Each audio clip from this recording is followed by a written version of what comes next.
Hi, this is video number 74. It's Friday morning. Did my regular routine with the exercise and the vacuuming the floor, so I'm free now. Thought I'd come up here and do a video before I have lunch. Um, so I have 4 emails I'm going to talk about. If you recall, a few videos ago, someone had sent me an email wanting to know if there was some video or something that is directed at people who are going through this alone if they have no help. And I didn't get any. I had done the video and asked people like if they had any ideas. I didn't get any really. She messaged me back yesterday morning or the day before. I think it was 2 days ago, and I I had been thinking about this a while. I had even mentioned on that video that maybe what I could do for some people is send you a video just to you, like a private video kind of like maybe that would be something that could be done. I don't know. Anyway, so she sent me an email a couple days ago. And I thought, well, I'll make a little video for her and send it to her and see how that goes. I don't know. I like doing outside the box stuff, and that's kind of outside the box. So we'll see. I haven't heard back from her. Maybe that's something that is helpful. I don't know. So we'll see. Anyway, I have 4 emails that I would like to talk about here. One is from John. I've done a few of his before. He writes, when I stand up, all hell breaks loose. I get head pressure, dizziness, eyes burning, and watering, nose drips, and so on. I don't have mental symptoms. I see where a number of people have this problem when standing. Is it the nervous system still under siege? I'm off 8 months from 20 years low dose Klonopin. Never knew it was the Klonopin making me sick for 20 years, and no doctor mentioned it. Please talk about standing up. Okay.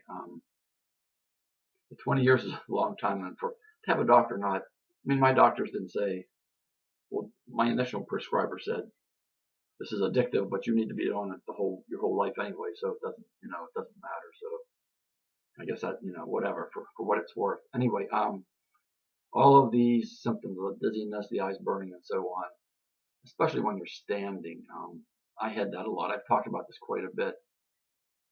I had that bogey sideways, like I'm going to fall over feeling, that derealization.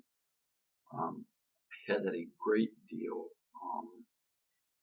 especially standing. Even as I've been well, like this, I talked about this a while back. One thing that always has bothered me when I was on the Klonopin, when I got off and withdrawal, and even in the first number of years after I basically declared myself well, I still would have this, like when I would stand, I would feel like I'm going to fall over kind of thing. And I couldn't close my eyes like during prayers and different things. I would always have to keep them open because I just had this weird, bogey, dizzy feeling. So that's very, very common. My dizziness was probably worst.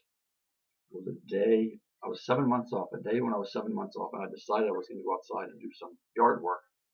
And I was walking around doing stuff, and I just was in such a derealized, dizzy state. That probably was the worst I ever had, except for maybe when I was in the hospital and they took me off of 4 milligrams of Klonopin.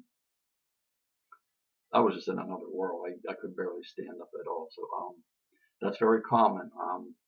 It's interesting that you don't have any mental symptoms at 8 months off. A lot of people, what happens a lot of times is somebody will get, in the first number of months, they'll get like physical or mental, and then later it shifts over to the other one.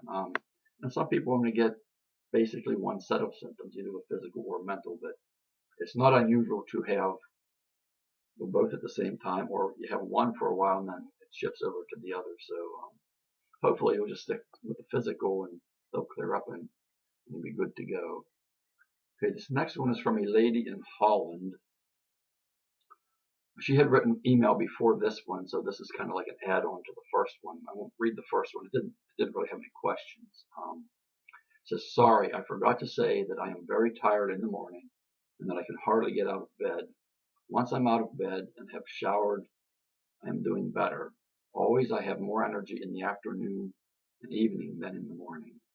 Have you noticed that you get more energy when you were completely healed or during the recovery process? Sorry for another question. Okay. Very common to have problem with your energy in the morning. That's how it was for me. Mornings were very, very bad with fear and everything, and then I was tired. But then as afternoon came and evening, it wasn't as bad. It still wasn't good, but it wasn't as bad. Last evening I was talking with someone who was in withdrawal, who was having extreme fatigue. Her depression lifted a little bit the night before, but she still got this, like she can barely, get up off the sofa or out of bed. And that's hard. That's very hard, but it's common. It happens a lot.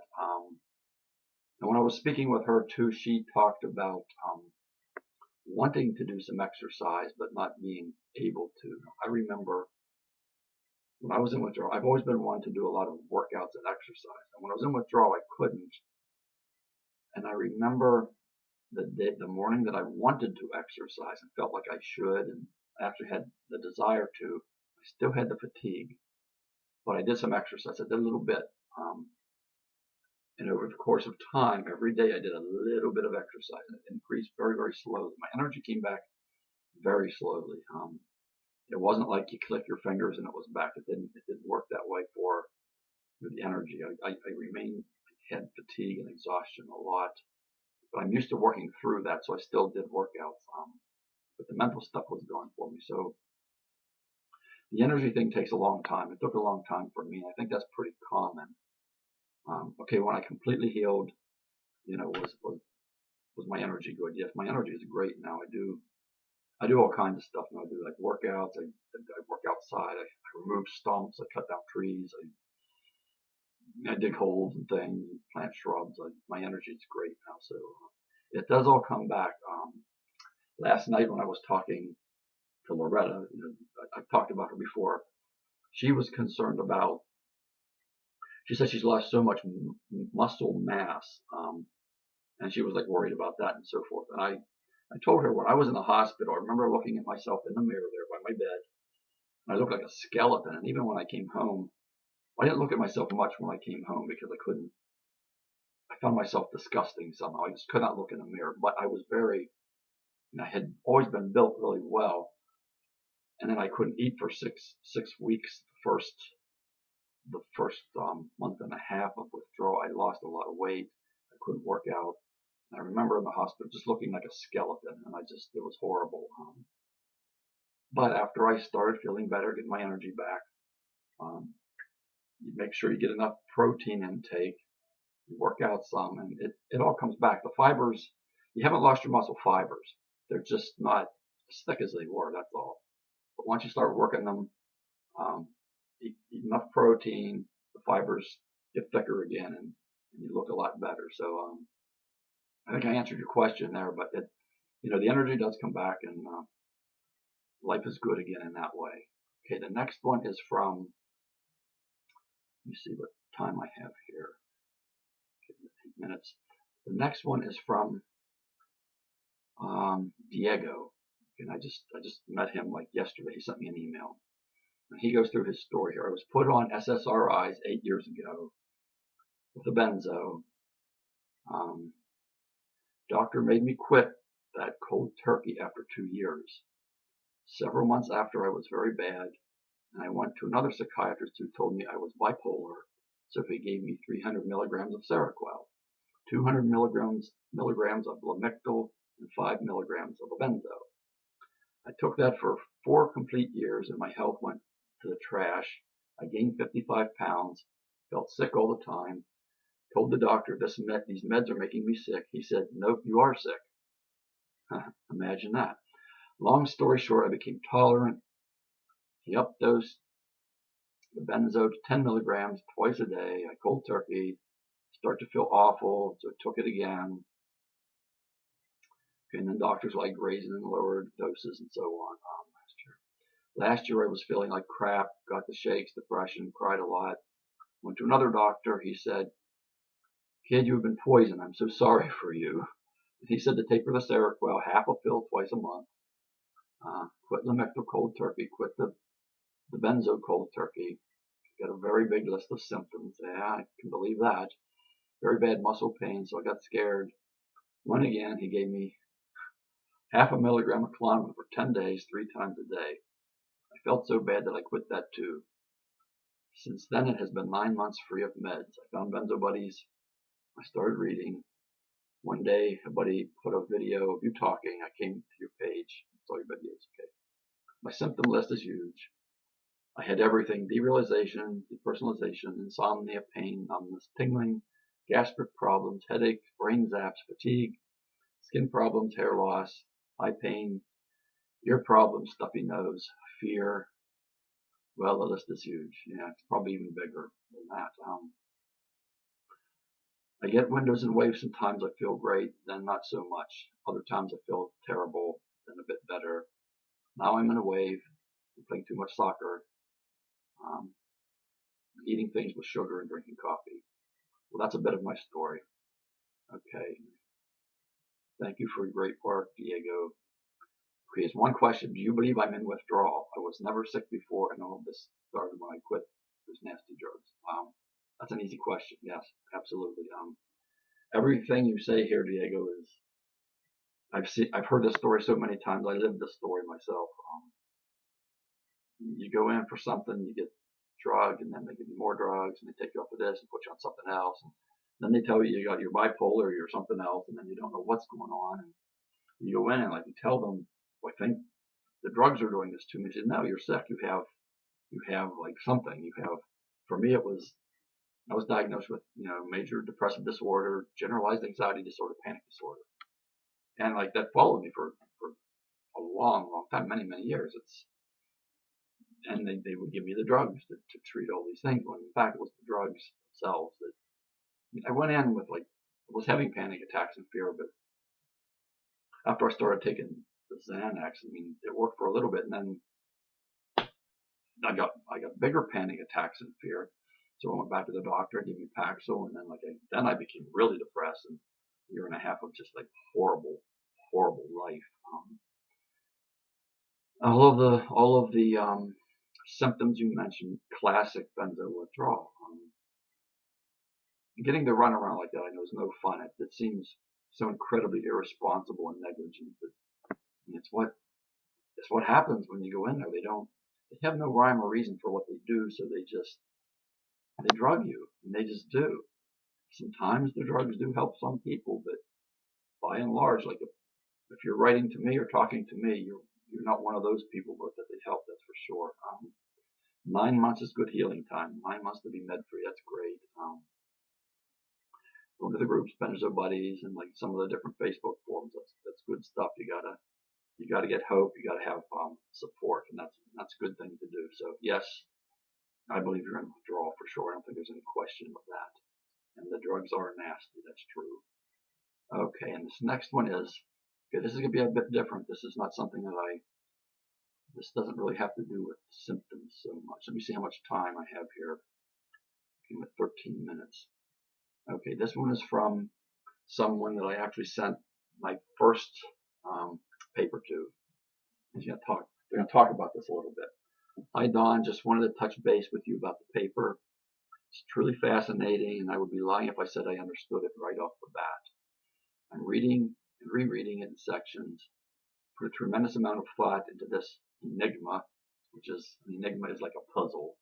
That's a good word for this. We call GABA receptor system. I call it an enigma because although you have explained it how it works, or how we believe it to work, I truly believe that there are further mechanisms of action that involve other neurotransmitters. The science does not yet understand. Okay, that's the first paragraph. Let me see. Okay, that I tried to. There's technical stuff in the papers, especially the first one. I tried to make it. You can't make it too simple that it's not enough, but you can't make it too technical. If I went into all the technical parts of it, it would have been a lot longer than 12 pages. And its point is not to explain everything perfectly, or what at least we know fairly well. The point is to get to the end of the second paper, where there are suggestions like, if this is what is happening with the GABAergic system, then perhaps this or this or this could do something. Anyway, okay, and the very last part of his first paragraph is very, very big. That science does not yet understand.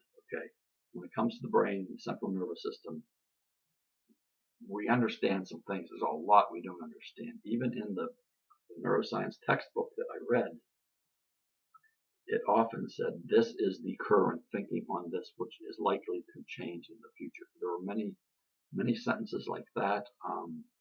This is the current thinking. This is what we believe. A lot of phrases. How did they put it in there? I forget. Like we don't. It's like we don't understand it yet. Is believed to be this way. But things like that. So it's really an open field. The brain is incredibly complex. There's so much going on in it that we're kind of guessing. And I think what has happened to the brain from benzos is, I think in general, the concept is pretty clear from studies that have been done on small mammals in the labs. And it boggles my mind that someone has them. I mean, the smart guys work for pharmaceutical companies. It would be incredible to me if someone didn't know, like, wow, this is what's happening here. This is not good.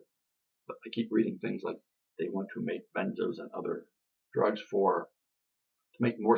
to deal with specific symptoms, not just general array of symptoms, but specific symptoms. So instead of like trying to find the answer to why everyone's in withdrawal and so sick, they're going the other way. They want to make more drugs. I don't know.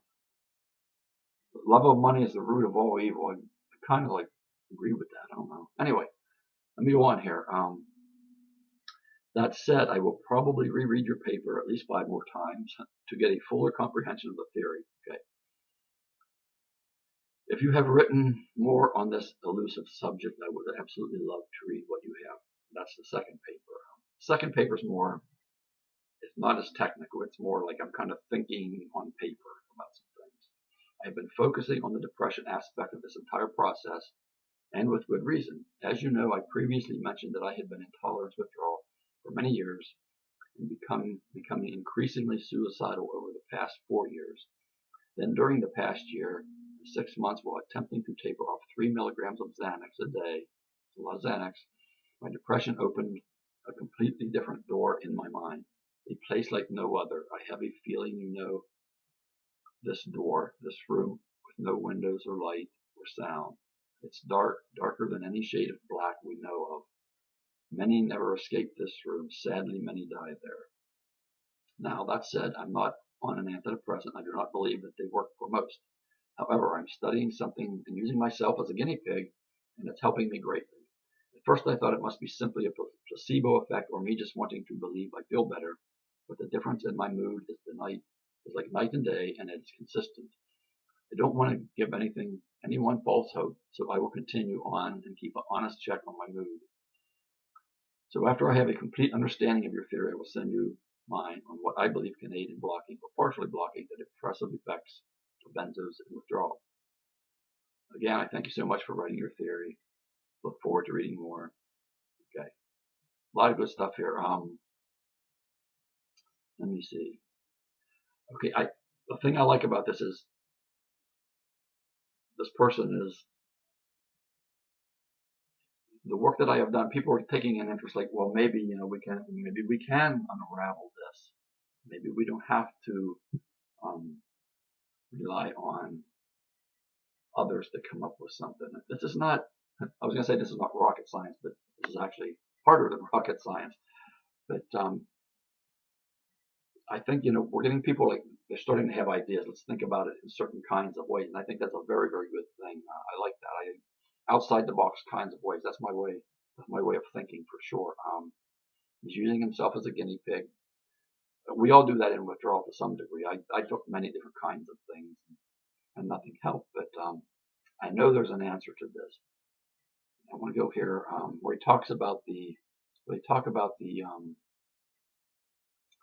see, because it reminds me of something I wrote in the book and that I have read or written many times. A place, okay, completely different door in my mind from the depression. A place like no other. And I do know of this door, yes, I do. This room with no windows or light or sound. It's dark, darker than any shade of black we know of. Sadly, many die there. Yes, I have described it often as it's like inside your head. You're like running around inside your head, and it's dark. You can see nothing. You know there is a door there. You know there is a door there. There is a way out, but you don't know how to open the door. Even if you had the key, you probably wouldn't even know how to put it in the lock. So, and this goes to like the second part, my second paper, the second part of my hypothesis or whatever you want to call it. I think our brain actually does know the answer because the benzos caused our brains to do something. The brain actually did something to itself to resolve what it thought or thinks is a problem. And it knows there's a door. It knows what it did, but it can't remember what it did. And it sounds like I'm talking in circles, I know, but and probably someone who has never been through withdrawal wouldn't understand that. I'm thinking like the people, like the two guys the one guy that I sent this to, the smart guy, the scientist, if he hasn't been in withdrawal, it might sound like drivel to him. I don't know. It might sound like, I'm out of my mind. I don't know. But, and this kind of like, this kind of like goes toward the second paper that I wrote. And it's like our brain does actually know it did something because of the effects of the benzos. It caused the brain to do something, but somehow it doesn't remember what it did. It can't backtrack. It doesn't know how to reverse it. But it has done I think it's done more than change the GABA receptors. I think it's done a number of things. And I think the reason for the symptoms is depending on, like, we're all individual. We all have different brains that will try multiples of these different things that they can do to alleviate what it sees as an injury. And they exist in different parts of the brain too. So that's going to cause all kinds of different symptoms. So that's kind of, it reminds me of that. Like, so I'm going to modify my second paper some because there's something I wanted to add to it. But I at some point I will get it, to other people, and maybe we'll just have to try to figure this out on our own. I don't know. There is an answer. I'm pretty sure there is, but it's, we just haven't found it yet. Okay, let me see. Where am I at here as far as time? 23 minutes. Okay, so that'll do it for now. Friday here. So nice weather. It cooled off finally yesterday. I did some work outside yesterday. It was like very, very humid, really hot and sweaty. So I'm looking forward to the weekend. I'm looking forward to this afternoon going, maybe do a little shopping or something with my wife. So anyway, got the weekend coming here, guys. I know weekends are tough sometimes when you're in withdrawal. See other people smiling and happy, but your day's coming. Believe me, it's coming. And I think if some of us can get together and find something to reverse this and make things go quicker, then that would be an awesome thing. So I'll let you go for now. I caught up on all the emails, I believe. Still got one more to do on like the spiritual part of acceptance. Hopefully I can get to that before too awfully long. So hang in there and take care. I'm right here. Bye-bye.